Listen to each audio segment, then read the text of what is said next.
ہے۔ اور بالخصوص شہادت کے حوالے سے میں کچھ اہم چیزیں آپ احباب کی نظر کرنا چاہ رہا ہوں۔ اللہ کرے کہ ہماری جو سوچ ہے وہ صحیح آئے اور کتاب و سنت کے مطابق آگے بڑھے، تاکہ یہ مذاق نہ بنے۔ حضرات، کتاب اللہ میں شہادت کے حوالے سے جا بجا تذکرے، یہ گواہی، یہ ثبوت، یہ اللہ کی طرف سے انسانیت کے لیے جن چیزوں کو پیش کیا جاتا ہے، ان میں سے اس وقت یہ سورہ آل عمران ہے، آیت نمبر 18 ہے۔ اللہ مالک الملک فرماتے ہیں، اعوذ باللہ السمیع العلیم من الشیطان الرجیم، شہد اللہ، تمہارے رب نے گواہی دی ہے، تمہارے رب نے گواہی دی ہے۔ یہ شہادت، اللہ کی شہادت، کیوں؟ عالم الغیب والشہادہ، وہ اس کو بھی جانتا ہے جو آپ کو اور مجھے نہیں نظر آتا، اور وہ اس کو بھی جانتا ہے کہ جو آپ کو اور مجھے دکھتا ہے۔ اللہ کے لیے کوئی چیز بھی غیب نہیں ہے، وہ ہر چیز کو جانتا ہے، لیکن جو چیزیں آپ سے اور مجھ سے انسانیت سے اوجھل ہیں وہ ان کو بھی جانتا ہے۔ کتنی مخلوقات ہیں جن کو ہم نہیں جانتے، نہیں دیکھتے، مگر وہ ان کو روٹی، رزق، ان کی نسل کو آگے بڑھا رہا ہے، چلا رہا ہے۔ شہید اللہ، تمہارے رب نے خود گواہی دی ہے، کیا؟ انہ لا الہ الا ہو، کہ لوگوں، تمہارا رب صرف ایک اکیلا یکتا وحدہ لا شریک ہے، اس کے ساتھ کوئی الہ نہیں۔ اللہ کی توحید کے اوپر سب سے پہلی گواہی اللہ کی ہے۔ دوسرے نمبر پہ والملائکہ، اللہ نے ایک ایک فرشتے کو گواہ بنایا ہے کہ تمہارا رب، تمہارا معبود، تمہارا الہ وہ ایک اکیلا ہے۔ وَأُولُو الْعِلْمِ، اس کے بعد اللہ تعالیٰ نے اہل علم کو، اور بھائیو بالاتفاق جتنے مفسرین ہیں، ماضی کے جتنے محدثین ہیں، جتنے فقہا ہیں، اور عقائد پہ لکھنے والے جتنے علماء ہیں، یہاں اولو العلم سے مراد انہوں نے اولوی طور پہ، یعنی ترجیحاً سب سے پہلے ان کو لیا ہے جن کے پاس شریعت کا علم ہے، کتاب و سنت کا علم ہے، اور اس کے بالتبع ان فنون کو لیا ہے کہ جو اپنے تجربے سے، شواہد سے، مشاہدے سے اس نتیجے پہ بھلے لیٹ کیوں نہیں پہنچے، وہ مانتے ہیں کہ واقعتاً اللہ ایک ہے۔ حضرات، اس میں فرق سمجھیے گا۔ میں جب پہلی آیت پڑھتا ہوں، الف لام میم، سورہ بقرہ کی الف لام میم، میں سورہ فاتحہ کی پہلی آیت پڑھتا ہوں، الحمدللہ رب العالمین الرحمن الرحیم مالک یوم الدین ایاک نعبد و ایاک نستعین۔ اللہ کے اس تعارف میں ایک ہی تعارف ہے کہ تمہارا الہ اور معبود ایک ہے، تم سارے اللہ کے بندے ہو، یقین بن جاتا ہے۔ اور پھر جب آتے ہیں سورہ بقرہ کی پہلی آیت پہ کہ رب سے ہدایت مانگی ہے، اور اللہ کہتے ہیں کہ تو نے مجھ سے ہدایت مانگی ہے کہ صراط مستقیم دکھا، الف لام میم، جیسے مونوگرام چمکتا ہوا سیل لگی ہوئی، ہولوگرام پیک ڈبے میں موبائل آپ لیتے ہیں، اور دکان والا کہتا ہے جی اس سے پہلے کسی نے کھولا نہیں ہے، یہ لیجئے، پڑھیے، اس میں یہ ہے، کہیے تو میں کھول دوں۔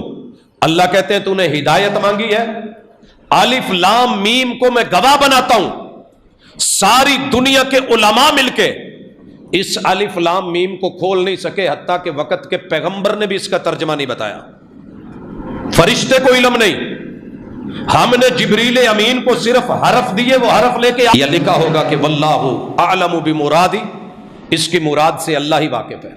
اب آگے کیا ہے؟ ذالک الکتاب لا ریب فیہ، ہر کتاب کے آخر میں سرٹیفکیٹ ہوتا ہے کہ ہم نے اسے بغور پڑھا ہے، نظر ثانی کی ہے، اس میں غلطیاں نہ ہوں، حتی الامکان کوشش کی گئی ہے، لیکن اگر پھر بھی غلطی ہو تو بتایا جائے۔ اس کے مالک نے، بولنے والے نے خود کہا ذالک الکتاب لا ریب فیہ، اس کتاب میں شک کوئی نہیں ہے، اپنے دماغ سے نکال، یہاں نہیں ہے، ادھر آ سکتا ہے، سوچ میں بگاڑ آ سکتا ہے, تیری گفتار بدل سکتی ہے, تیرا معیار تبدیل ہو سکتا ہے. ذالک الکتاب لا ریب فیہ, لائے نفی جنس کے ساتھ ہم رد کرتے ہیں کہ اس کتاب کے کسی زبر زیر شد مد یا نقطے یا کسی حرف یا لفظ یا کسی آیت میں بھی کوئی معمولی سا شک ہو نہیں ہے. لیکن ہے کیا؟ شک نہیں ہے تو پھر کیا ہے؟ کہا ھدی للمتقین, ھدی للمتقین, یہ رہنما ہے, یہ اندھیروں میں رستے دکھاتی ہے, یہ گائیڈ کرتی ہے.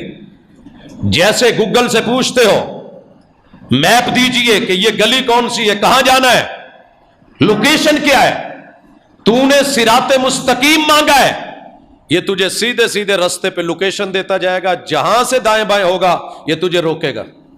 شہر رمضان الذی انزل فیہ القرآن ھدی للناس وبینات من الھدی والفرقان, یہ تمہیں جگہ جگہ پہ اشارے دے گا, کاشن دے گا, یوں مڑ جائیے. انسانیت ہو, اگر تو انسان ہے ھدی للناس, تجھے رستہ دکھائے گا. اور یہاں کیا کہا؟ ھدی للمتقین. اگر تجھے ڈر ہے کہ میں نے منزل پہ پہنچنا ہے, ٹائم پہ پہنچنا ہے, میں نے بہکنا نہیں, راستے میں مجھے کوئی ادھر ادھر اغوا نہیں کر لے, تو ھدی للمتقین, یہ کتاب تیرے لیے رہنما ہے. ھدی للناس وبینات من الھدی, جیسے دور سے اشارہ نظر آتا ہے کہ آگے موڑ ہے, ڈرائیور ایکٹیو ہو جاتا ہے کہ نہیں؟ اور آپ جب گوگل کے ساتھ میپ پہ چل رہے ہوتے ہیں, نیویگیشن پہ, تو وہ آپ کو بتا رہا ہوتا ہے کہ آگے آپ نے کس طرف مڑنا ہے, موڑ ہے, کیا ہے, تو بندہ ایزیلی چلتا ہے. کتاب اللہ بتائے گی کہ تیرا کل کیا ہے, تیرا مستقبل کیا ہے, آنے والے احوال کیسے ہیں, ماضی کو کیسے صحیح کیا جا سکتا ہے, حال کو کیسے بہترین بنایا جا سکتا ہے. ھدی للناس وبینات من الھدی والفرقان. جہاں چوک آ جائے, پریشانی ہوتی ہے کہ نہیں نئے بندے کو کہ میں نے کدھر جانا ہے. اس آیت کو سب سے بہترین جس مقام پہ میں نے سمجھا وہ کہروڑ پکا تھا. رات کا ٹائم ہے, 1:30-2 بجے کا, میلسی کراس کی ہے, آگے نکلا ہوں تو ایک جیسی سڑکیں دو ہو رہی ہیں. اس روٹ پہ میں اس وقت پہلی دفعہ گیا تھا, نیویگیشن سسٹم نہیں تھا. اب بندہ بشر کوئی نظر نہیں آ رہا, کوئی پہرے دار بھی نہیں نظر آ رہا کہ اس سے پوچھ لوں. جہاں سڑکیں دو ہو رہی تھی میں نے بریک لگا لی, کہاں جاؤں کدھر جاؤں, بورڈ بھی کوئی نہیں ہے, کوئی اشارہ بھی نہیں ہے. چھوٹی سی ایک جھگی اور اس کے اندر کوئی آگ جل رہی ہے. میں نے ہارن دیا تو اندر سے ایک آدمی نکلا, نشئی تھا. جگہ دیکھیے, پوائنٹ دیکھیے, موقع دیکھیے, کدھر جانا ہے. تو میں نے پوچھا کہ بھائی میں نے لودرا جانا ہے. اس نے پتہ نہیں بولا کیا بولا, لیکن ہاتھ کا اشارہ سمجھ آ گئی کہ وہ میرا راستہ نہیں ہے, میرا راستہ یہ ہے. ایک جیسے دکھنے میں برابر سائز کی سڑکیں اور مڑ رہی ہیں. بڑے مواقع آتے ہیں, دنیا میں پوچھنا پڑتا ہے. اللہ شیطان کا رستہ بھی ہے, رحمان کا رستہ بھی ہے. میں نے اہدنا الصراط المستقیم پوچھا ہے, صراط الذین انعمت علیہم غیر المغضوب علیہم ولا الضالین. اللہ میں نے گمراہوں کے ساتھ نہیں جانا, میں نے ان کے ساتھ نہیں جانا جن پہ غضب ہوا ہے. مجھے جنت کا رستہ چاہیے. تو مالک کہتے ہیں کہ ٹھیک ہے, یہ قرآن ہے, اس سے پوچھ. نبیوں کا راستہ, صدیقین کا راستہ, شہداء کا راستہ, بہترین دوستوں کا, اچھے رفقے کا راستہ, تو وہ آپ کو بتائے گا. اب اگر میں پوچھنا ہی نہ چاہوں اور مرضی سے کہوں کہ وہ بھی راستہ ہے, یہ بھی راستہ ہے, کوئی ضروری تو نہیں میں ادھر جاؤں, تو میں خود بھی بھٹکوں گا, دوسروں کو بھی بھٹکاؤں گا. Thanks for watching. Don't forget to like, comment, share and subscribe to